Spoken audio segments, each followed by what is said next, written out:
or before everybody gets here, because it's been 2 days of entertaining and my voice is shot. No, it's okay. And, like I woke up this morning, I'm like, oh, that's gonna be a nice raspy thing going on, right? Yeah, we're gonna get raspy. I like it.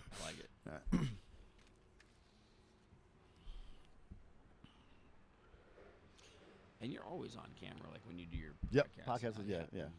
I just haven't released the video. I do the clips. Yeah. I have them all. I put up the first season, but I'm like, okay.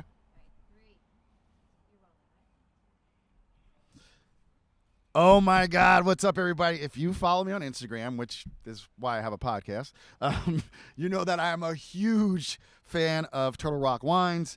I'm thrilled to introduce to you guys their founder, winemaker, and actually he's a good friend of mine, Don Burns, everybody.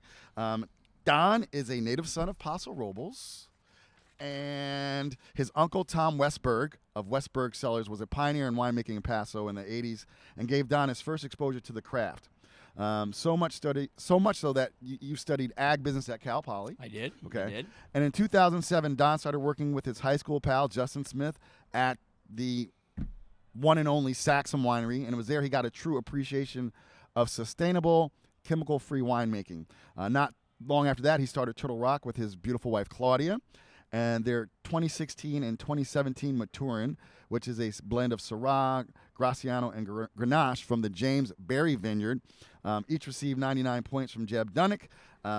Jeb also named their 2017 Maturin number 5 in his top 100 wines. And more importantly, on my first ever top 10 wines of the year was Westberg Red. And I've been saying, I love all your wines. The Maturin, I love it. Every time I drink one of your wines, I send you the picture. But like that fucking Westberg Red, bro. Well, and I think Advocate just came out, and our highest scoring wine was our Westberg Red. Yep, and I think I commented on and you missed my 100 points from Jeff. No, I was gonna say and you just got. Hold on, bro. Yeah, I know. You just got 100. Don't sell me short. No, was that the 2018? 2019. 2019. You just got 100 points from Jeb. This is my research team. I don't do this.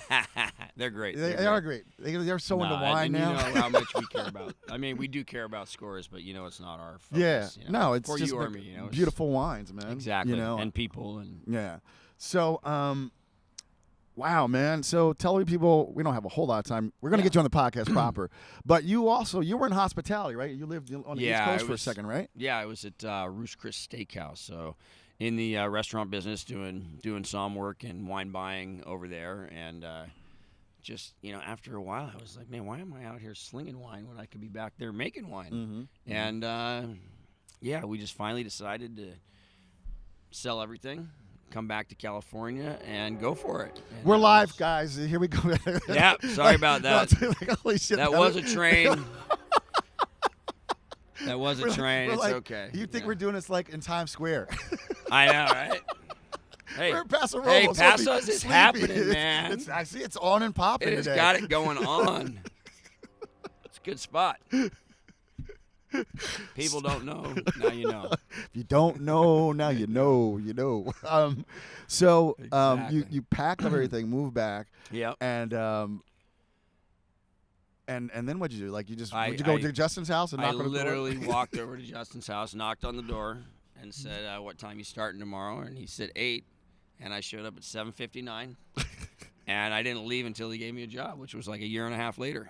I just wanted to absorb everything, learn from him, see what he was doing, and it really just fortunate to have that opportunity, but also smart enough to absorb it and learn and take away the good things, and so that's where it all started. He's the godfather in this area as far as I'm concerned. I learned from the best, and I think I'm doing it justice. Oh no, without a doubt, man. But so. You went to him to learn, but your uncle was actually a pioneer here. So talk about and like I said, that's one of my favorite wines. The Westberg, So we make Zinfandel just because of my uncle. It was one of his favorite grapes to produce. And he was here making wine in the late 80s, which was pretty early on. That's early for him. And he, unfortunately, went over to the dark side and started doing commercial winemaking, which, I still love him. But, so he ended up working for a large company and making, a couple million cases a year, something like that. Yep. So I like to say he's actually a far better winemaker than I am. Mm-hmm. I'm more of a grower and a someone who just helps the grapes become what they want to become, not someone who changes them. And he was very good at manipulation, standardized pHs, standardized formulas, and but he did help me get in the business. He's the one that brought me to Paso. So we wanted to make Zin, so we made a Zin. But I made it more in my style than his. Gotcha. So the name Turtle Rock, where did that come from? Yeah, so, the Monterey Shale Formation, these giant white calcareous stones that we have everywhere, very important in our soil, what makes our grapes so great. When they wear down over time, they look like turtle shells. So we called them Turtle Rocks growing up. They look like turtles just laying in the vineyards, and everybody I know called them Turtle Rocks. So that was it. And I totally remember, Jeb, he gives you great You mean that stories. guy? Yeah, that guy. He's nuts. Jeb had wrote, if you're looking for the next big thing coming out of Paso Robles, it's going to be Turtle Rock. And I got in on that list before that shit got closed. Well, it's closed now. Yeah. But, Jeb's been great for us and great for the area, too. Yeah. And Rhone wines in general, which is kind of what we're here for, right? Yeah, absolutely. That's what we're here for. So what are you most proud of as a winemaker? I think the dedication to the farming and the lack of chemical, the sustainability and the actually organic for us. We're not certified in all of our vineyards, but they are farmed organically, and just kind of having a bigger picture of what we're doing, impactfully environmentally and striving for greatness. I think you're seeing a nice group of people in Paso right now that are really just striving to make the best wine in the world, and it's nice to see that, and it drives each other, and it keeps the ball rolling, and keeps everybody reaching for the top. And I think it's just a fun time to be here. Super cool. What are you most excited about Hospice this year, man? I think I'm going to be excited when it's over because my liver's going to kill me. Man, I love this thing, and I love seeing everybody and everybody coming over from France and coming down from Washington and you coming out from the East Coast. It's just great to see people, honestly, and learn and share knowledge and share wine. And tonight, I'm going to try and share a little less wine than I did last night. I know. We went out Wednesday. I got in town Wednesday. I went out Wednesday night, and I was like, okay, I know where the line is. I'm going to try and take 5 steps back from that. And I went 12 over. It's you say it every year, and it's funny because it's like, all right, it used to be Thursday through Sunday. Then it was Wednesday to Sunday. I think this week it was Monday to Sunday. I'm like, every year it gets we start a day earlier. Pandemic, it just became, okay. I think everybody's ready to get out and have some fun. Yeah, for sure. Yeah. So, man, I'll try this one with you. No one's giving me a freaking answer.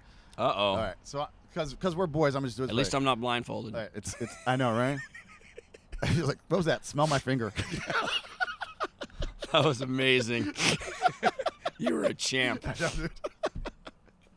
All right, so this is how it was written, but then my producer said, okay, fuck, marry, or kill. Grenache, Syrah, or Mourvedre. Who you fucking, who you marrying, who you killing? That's hard. Fuck the Grenache, marry the Syrah, and kill the Mourvedre. Awesome. That's pretty easy for me. Thanks, brother. Love you, man. Love you, too. Tell everybody where they can find, where they can go to get on the now soon-to-be 15-year waiting list. It's only a year currently. TurtleRockVineyards.com. Cool. That's the only thing I got. All right, my man. Thanks Love again, you, man. brother. Love you, brother. Thanks for all your support. One more picture, you guys. Can I get one hug? Absolutely. Act like we like each other. Yeah. Yeah, exactly. This is the photo. That's what I'm talking about. Thank you. Absolutely. All right, my guy. I will see you later. Yes, you will.